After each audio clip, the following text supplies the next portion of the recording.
very cross, squinting at these two other cats who are obviously children, or kittens rather, looking in through the window. I think that is absolutely fantastic. I would have thought that would have been worth, well, £12,000 probably, or more. I can hardly believe this, it just goes on. All exquisite and done long before Beatrix Potter had any fame. Last but not least are the ones that you've had framed. And these are absolutely stunning. I would say £50,000 for those each. Oh. So you've got 23, you've got the best part of £250,000 worth of goods. Oh. Which I thought was an incredible amount of money. And the owner was not particularly plussed by it. One hopes when one says a large sum of money that somebody will sort of jump out of their chair and, say wild things or whatever, have a wonderful reaction. But he was very tame. I'm so delighted, and thank you for bringing them in.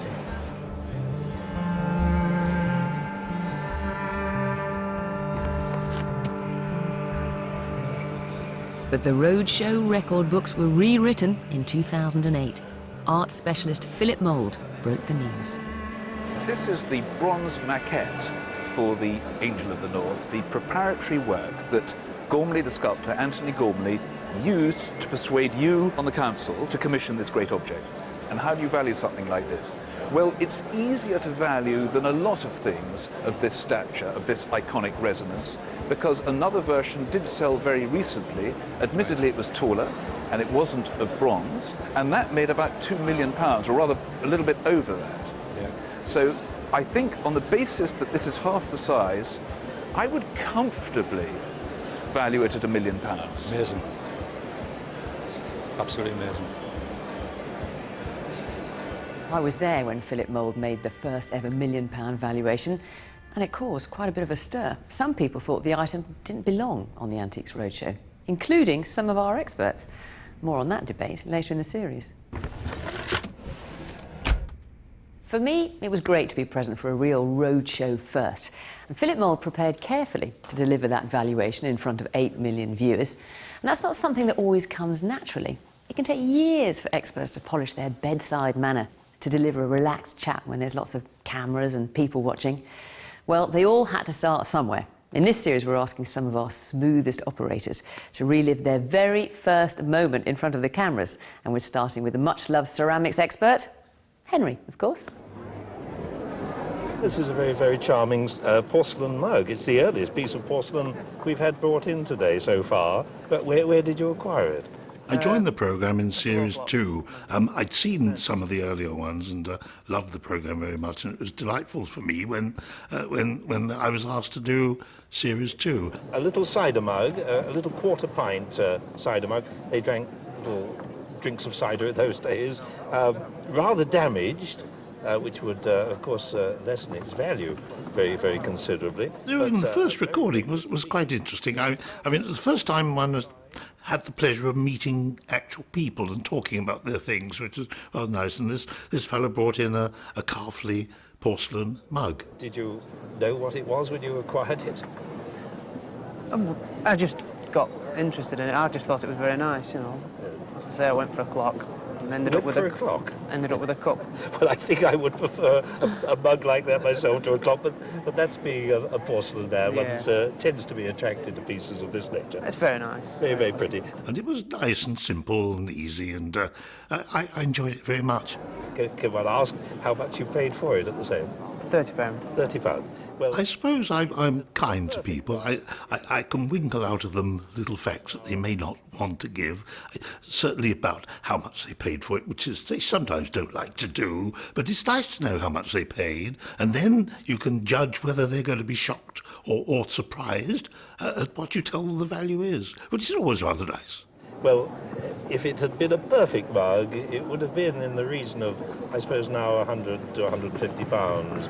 But it is cracked under the base, which does lessen the value of any piece of porcelain. But congratulations on getting it.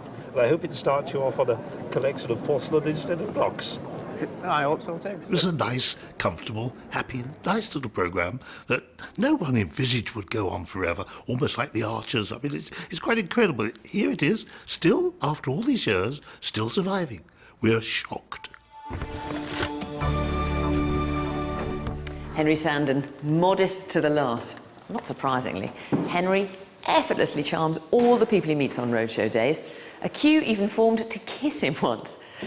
Pictures expert Rupert Maas, on the other hand, had quite the opposite effect on the women of Shropshire recently. Now, I like to think I know a news story when I see it, but I didn't see this one coming. It all started, innocently enough, at my first show at Bolton Abbey. It's signed Talmage, 1921. Algernon Mayon Talmage. Right, Yeah. right. And he was rather an interesting artist, I think. And Rupert was examining a painting and paid particular attention to a part of the subject's anatomy. Well, the media frenzy started the very next day. Well, there's uproar in Shropshire tonight. A TV art critics upset women there for suggesting they have, wait for it, fat ankles.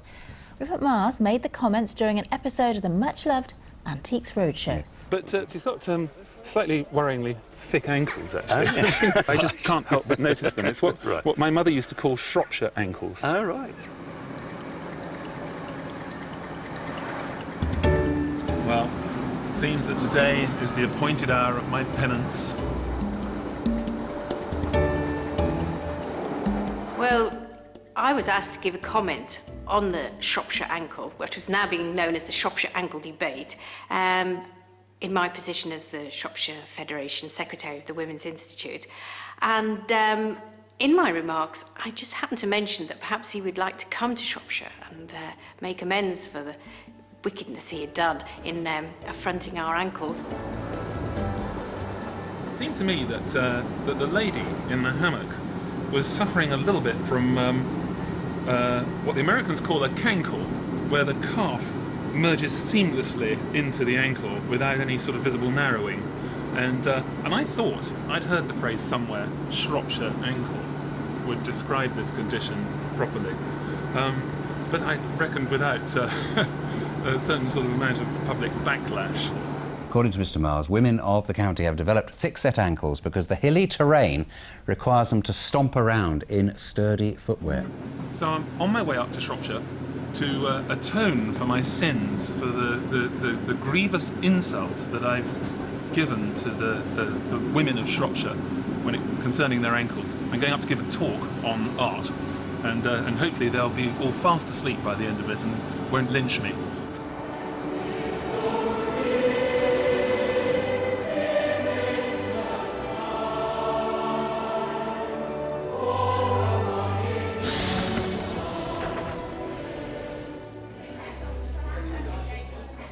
Come to Shropshire and see some Shropshire ankles attached to Shropshire ladies.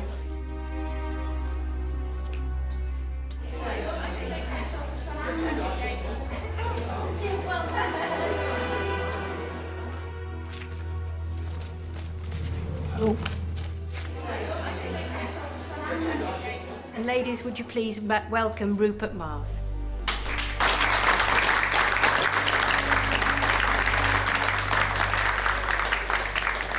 Good evening, ladies. Good evening. I feel already so much happier. I can't tell you what it's been like upstairs, you know, in this deadly silence, on my own, just waiting, and worried that you were going to do to me what you did to Tony Blair, you know. So we'll begin, if that's okay. This picture is Flaming June by Frederick Lord Leighton. Does anyone recognise it? It's a very famous picture, isn't it? It has become so. Ahead of his lecture on the female form, Rupert made a research trip to the Tate to build a case for the defence. The sitter of this painting used to be thought to be a very beautiful girl called Dorothy Dean. In fact, we now think it's another girl called Mary Lloyd. I doubt she had a thigh quite that long, but my word, she was a stunner. And she was quite, well, if I may say, quite well built as well. Great artists painting the human body often make exaggerations. Michelangelo's David, well, he's got the biggest feet you've ever seen in your life. I mean, they're really absurdly large. There's a reason for it. He stands better for having big feet. If he didn't have big feet, he'd fall over. And there's a reason for this girl being slightly disproportionate. It wouldn't work if her thigh was any shorter. That needs to spread across the composition to make the two halves of it like a yin and yang shape.